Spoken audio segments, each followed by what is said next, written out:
সুনামগঞ্জের শান্তিগঞ্জে গরুর ধান খাওয়াকে কেন্দ্র করে দুই গ্রামবাসীর মধ্যে ঘণ্টাব্যাপী সংঘর্ষের উভয় পক্ষে ৪০ জন আহত হয়েছেন। রবিবার সকালে উপজেলার জয়কলস ইউনিয়নের আস্তামা ও কামরুদ দলং গ্রামবাসীর মধ্যে এই সংঘর্ষের ঘটনাটি ঘটে। এই ঘটনায় গুরুতর আহত ৫ জনের উন্নত চিকিৎসার জন্য সিলেট এম.এ.জে. ওসমানী মেডিকেল কলেজ ও সুনামগঞ্জ সদর হাসপাতালে পাঠানো হয়েছে। অন্যান্য আহতরা উপজেলা স্বাস্থ্য কমপ্লেক্সে চিকিৎসাধীন অবস্থায় রয়েছেন। স্থানীয়রা জানায়, শনিবার বিকেলে আস্তামা গ্রামের কৃষক বজলু মিয়ার গরু কামরুদ দলং গ্রামের কৃষক সুরজ মিয়ার জমির ধান খায়। এই বিষয় নিয়ে জমিতেই দুই কৃষকের মধ্যে বাগবিতণ্ডা ও মারামারি হয়। পরে এই ঘটনায় দুই গ্রামের মধ্যে উত্তেজনা ছড়িয়ে পড়ে রবিবার সকালে সংঘর্ষের ঘটনা ঘটে।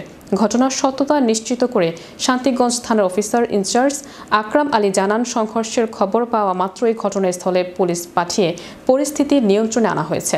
বর্তমানে এলাকার পরিস্থিতি স্বাভাবিক রয়েছে।